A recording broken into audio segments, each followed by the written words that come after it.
अस्सलाम वालेकुम dear students, welcome to another video. आज की इस वीडियो में हम प्रेजेंट टेंस के जो सारी टाइप्स हैं उनको समराइज़ करके पढ़ेंगे, क्योंकि हमने पहले लेक्चर दिए हैं उनमें हमने प्रेजेंट टेंस के सारे जो टाइप्स हैं उनको एक एक करके डिस्कस किया, लेकिन आज हम प्रेजेंट टेंस के सारी टाइप्स को इकट्ठा समराइज़ करके डिस्कस करेंगे।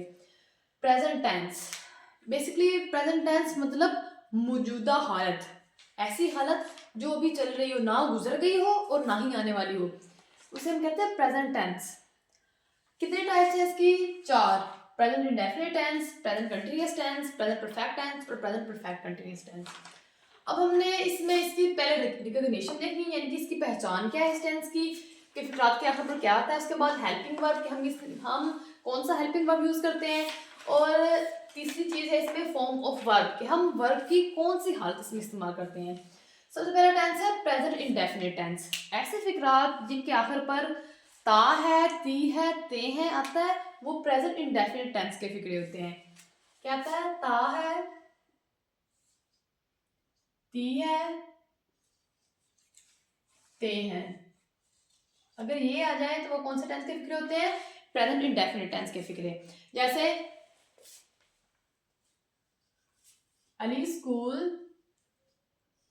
जाता है। अब इस फिक्रे के एंड पर आ रहा है ता है, मतलब ये प्रेजेंट इंडेफिनिट का फिक्र होता है। हमारा सबसे पहला स्टेप यही होता है कि हमने रिकॉग्नाइज करना होता है, हमें पहचानना होता है कि ये फिक्रा कौन से टेंस का है। उसके बाद हम नेक्स्ट स्टेप देखते हैं कि हमने इसमें कौन सा हेल्पिंग वर्ब यूज करना है, इसमें वर्ब की कौन सी फॉर्म यूज करनी है। सबसे पहले स्टेप ही हमारा ये होता है कि हमने पहचान करनी है कि ये फिक्रा कौन से टेंस का है। अब एंड पर आ रहा है ता है, तो फिर पता चल जाना चाहिए कि ये प्रेजेंट इंडेफिनिट टेंस का फिक्रा है। उसके बाद हमारा नेक्स्ट स्टेप होता है कि हमने इसमें हेल्पिंग वर्ब कौन सा यूज करना है। अब प्रेजेंट इंडेफिनिट टेंस में हमने बेसिकली तो कोई हेल्पिंग वर्ब यूज नहीं किया, सिर्फ हमने नेगेटिव और इंटेरोगेटिव में किए थे। हमने एस और ई एस का इजाफा किया था, एस और ई एस का, वो भी ही, शी, इट और सिंगुलर के साथ। यस हमने लगाया था, ऐसे ऐसे वर्ड्स के साथ लगाया था जिनके एंड पर कुछ वो स्पेसिफिक लेटर्स थे, जैसे S H, C H, S, double S, O. अगर ये लेटर्स आ रहे हो वर्ड के एंड पर तो हम उसके साथ एस लगाते थे, वरना एस लगाते थे। वो भी हम ही, शी, इट, ऐसे फिक्रात जिनके सब्जेक्ट यानी कि फाइल ही, शी, इट या फिर कोई सिंगुलर हो, फिर हमने एस और एस का इजाफा करना था। उसके बाद था कि हमने नेगेटिव और इंटेरोगेटिव में डिड और सॉरी डू नॉट, नेगेटिव में हमने यूज किया था डू नॉट और डज नॉट,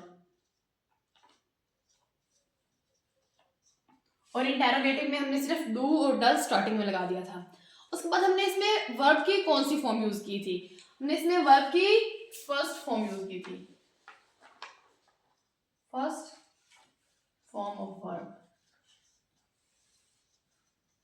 वर्ब की भी यानी कि फेल की तीन हालतें होती हैं। मतलब काम हो रहा है तो जरूरी नहीं कि वो बस उसी टाइम पर हो रहा है, या तो वो हो चुका है या फिर होने वाला है। जैसे तीन हालतें होती हैं कि खाना खाया, खाना खाता है, खाना खाएगा। अब काम तो हो रहा है लेकिन तीन हालतों में हो रहा है, इसलिए हम फिर उस हिसाब से टेंस में वर्ब की फॉर्म यूज करते हैं, वर्ब की हालत यूज करते हैं। अब इसी सेंटेंस को हम अगर इंग्लिश में ट्रांसलेट करें, अली स्कूल जाता है, तो हमने लिखना है अली, सब्जेक्ट लिखा सबसे पहले, उसके बाद गोज। गोज हमने क्यों लगाया है? क्योंकि अली सब्जेक्ट जो इसका अली है वो सिंगुलर है, इसलिए हमने एस या एस के इजाफा करना है। फिर हमें देखना है कि इसके साथ एस लगाना है या एस लगाना है। हमने एस इसलिए लगाया है, गोज आए और गोज आना है यहाँ पर क्योंकि एंड पर ओ आ रहा है, और हमने कहा था कि अगर ओ आए तो हमने उसके साथ एस लगाना है। Ali goes to school, Ali school जाता है। ये था प्रेजेंट इंडेफिनिट टेंस। उसके बाद है सेकंड टाइप है इसकी प्रेजेंट कंटिन्यूअस टेंस। जैसे कि हमें नाम में ही वाज़ेह हो रहा है, कंटिन्यूअस मतलब जारी, मौजूदा हालत में है काम और जारी भी है। ऐसे अफराद जिनके आखिर पर रहा है रही है, रहे हैं। आ जाए वो प्रेजेंट कंटिन्यूअस टेंस के फिक्रे होते हैं। फॉर एग्जाम्पल, अली स्कूल जा रहा है, रहा है एंड पर क्या आ रहा है, रहा, अली स्कूल जा रहा है। वो रिकॉग्निशन हो गई, हमने रिकॉग्नाइज कर लिया, पहचान हो गई कि ये प्रेजेंट कंटिन्यूअस टेंस का फिक्र है। नेक्स्ट है कि हमने इसमें हेल्पिंग वर्ब कौन सा यूज करना है। हमने पढ़ा था इसमें इज, आर और एम। हम हेल्पिंग वर्ब इसमें यूज करते हैं इज, आर और एम। इज हम लगाते हैं ही, शी, इट और सिंगुलर के साथ। आर हम लगाते हैं वी, दे, यू और प्लूरल के साथ। जबकि आई के साथ हम हमेशा एम लगाते हैं। एम हम किसके साथ लगाते हैं, आई के साथ। उसके बाद है हम इसमें वर्ब की कौन सी फॉर्म यूज करते हैं। बेसिकली हम इसमें वर्ब की फोर्थ फॉर्म यूज करते हैं। फोर्थ फॉर्म मैंने पहले भी बताया कि फोर्थ फॉर्म कहते हैं कि अगर हम वर्ब की फर्स्ट फॉर्म के साथ आईएनजी का इजाफा करते हैं तो वो वर्ब की फोर्थ फॉर्म बन जाती है। वर्ब की फोर्थ फॉर्म यूज करते हैं, यानी कि वर्ब की फर्स्ट फॉर्म के साथ आईएनजी का इजाफा। अगर हम इसी सेंटेंस को ट्रांसलेट करें इंग्लिश में, अली स्कूल जा रहा है। अली, सब्जेक्ट क्या है इसमें, अली, जो कि सिंगुलर है और हमने कहा है कि हमने सिंगुलर के साथ इज लगाना है। अली इज, उसके बाद वर्ब इसमें क्या है, गो। फर्स्ट फॉर्म गो है, हमने फर्स्ट फॉर्म के साथ आईएनजी का इजाफा करना है। Ali is going, Ali is going to school. Ali school जा रहा है। उसके बाद है प्रेजेंट परफेक्ट टेंस।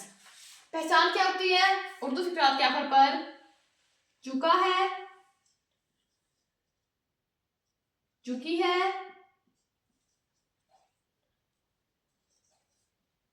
चुके हैं, दिया है, दी है, दिए हैं, लिया है, ली है, लिए हैं, गया है, गई है, गए हैं। अगर ये आ जाए तो वो प्रेजेंट परफेक्ट टेंस का फिक्र होता है।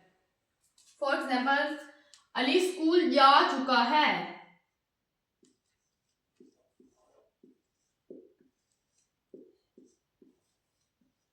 अली स्कूल जा चुका है। अब हमने इसमें हेल्पिंग वर्ब कौन सा यूज किया था, हमने हेल्पिंग वर्ब इसमें यूज किए थे हैज और हैव। हमने कहा था कि हम हैज लगाएंगे ही, शी, इट और सिंगुलर के साथ, जबकि have I, we, they, you और प्लूरल के साथ। हैज हमने लगाना था ही, शी, इट और सिंगुलर के साथ। हैव हमने लगाना था आई, वी, दे, यू और प्लूरल के साथ। उसके बाद हमने वर्ब की कौन सी फॉर्म यूज की थी, हमने इसमें की थी वर्ब की थर्ड फॉर्म। मैंने पहले बताया था कि फेल की हालतें होती हैं कि हम जो काम कर रहे हैं या तो वो हम काम कर चुके होते हैं या कर रहे होते हैं या फिर हमने करना होता है। अब इसमें हमने कहा है कि चुका है, वो कुछ कर चुका है, तो इसलिए हम वर्ब की थर्ड फॉर्म यूज कर रहे हैं। यहाँ पर जैसे हमने कहा जाता है, जाता है या फिर जा रहा है, इसलिए मैं फर्स्ट के साथ आईएनजी का इजाफा किया। जाता है तो हमने वर्ब की फर्स्ट फॉर्म लगाई, लेकिन यहाँ पर हमें थोड़ा सा महसूस हो रहा है वो काम कर चुका है। जैसे अली स्कूल जा चुका है, आमना खाना खा चुकी है, इसलिए हमने वर्ब की थर्ड फॉर्म यूज किया इसमें। अगर हम इसी फिर ट्रांसलेट करें, अली स्कूल जा चुका है। अली, सब्जेक्ट हमारा अली है, फिर हम देखेंगे कि सब्जेक्ट के हिसाब से हमने कौन सा हेल्पिंग वर्ब इसमें इस्तेमाल करना है। सिंगुलर के साथ हमने हैज लगाना है। अली हैज, फर्स्ट फॉर्म है इसकी गो, गो यानी कि इंग्लिश होती है गो, फर्स्ट फॉर्म गो है। अगर हम इसकी थर्ड फॉर्म देखें, go, went, gone. Ali has gone to school. Ali school जा चुका है। Ali has gone to school. Fourth और लास्ट टाइप है प्रेजेंट टेंस की प्रेजेंट परफेक्ट कंटिन्यूअस टेंस। रहा है, रही है, रहे हैं। अब ये तो सेम एज इट इज जैसे प्रेजेंट कंटिन्यूअस टेंस में है, लेकिन इसमें शर्त ये है कि हम वक्त का जिक्र करते हैं, जैसे 2 घंटे से, 2 महीनों से, 9 बजे से, सोमवार से, जनवरी से, तो वो कौन से टेंस के जिक्र होते हैं? प्रेजेंट परफेक्ट कंटिन्यूअस टेंस के। हम इसमें वक्त का जिक्र करते हैं, जैसे अली 2 दिन से स्कूल जा रहा है, एंड पर रहा है आ गया और हमने इसमें वक्त का जिक्र भी कर दिया है। अब इसमें हमने हेल्पिंग वर्ब कौन से यूज करना है? हैज बीन और हैव बीन। हैज बीन हम लगाएंगे ही, शी, इट और सिंगुलर के साथ। हैव बीन लगाएंगे आई, वी, दे, यू और प्लूरल के साथ। उसके बाद अब हमने इसमें वक्त का जिक्र किया है, तो इसलिए हम इसमें सिंस और फॉर यूज करते हैं। सिंस और फॉर, यहां पर लिखती हूँ सिंस और फॉर। सिंस हम तब लगाते हैं जब हमें वक्त का प्रॉपर पता हो कि कितने टाइम से, कितने दिनों से, तब हम सिंस लगाते हैं। अगर हमें नहीं पता कि कौन सा दिन है, कितने बजे, कौन सा टाइम है, तो हम उसके साथ फॉर लगाते हैं। जैसे since 9 o'clock, since Monday, since January. और फॉर हम लगाते हैं जहां पर हमें टाइम का पता ना हो, जैसे कि for 2 days, for 2 months, for 2 hours, यानी कि 2 दिनों से, 2 महीने से, 2 घंटे से। उसके बाद फॉर्म हम कौन सी यूज करते हैं वर्ब की? इसमें हम वर्ब की फोर्थ फॉर्म यूज करते हैं, मतलब वर्ब की फर्स्ट फॉर्म के साथ आईएनजी का इजाफा। जैसे ये था अली 2 दिन से स्कूल जा रहा है, तो हम इसमें इसकी ट्रांसलेशन होगी Ali has been going to school for 2 days। For हमने इसलिए लगाया है क्योंकि 2 दिन हमें नहीं पता कि वो कौन से 2 दिन है, वो सोमवार है, वो मंगल है, बुध है, जुमेरात है, इसलिए हमने इसके साथ फॉर लगाया। अगर यहाँ पर होता अली 1980 से स्कूल जा रहा है, मतलब 1980 हमें ईयर का पता था, साल का पता था, इसलिए हम उसके साथ लगाते सिंस। जैसे अगर मैं यहाँ पर कह दूं कि अली 1980 से स्कूल जा रहा है, तो इसकी ट्रांसलेशन होती Ali has been going to school since 1980। Thank you. मजीद वीडियोस देखने के लिए मेरे चैनल को सब्सक्राइब करें।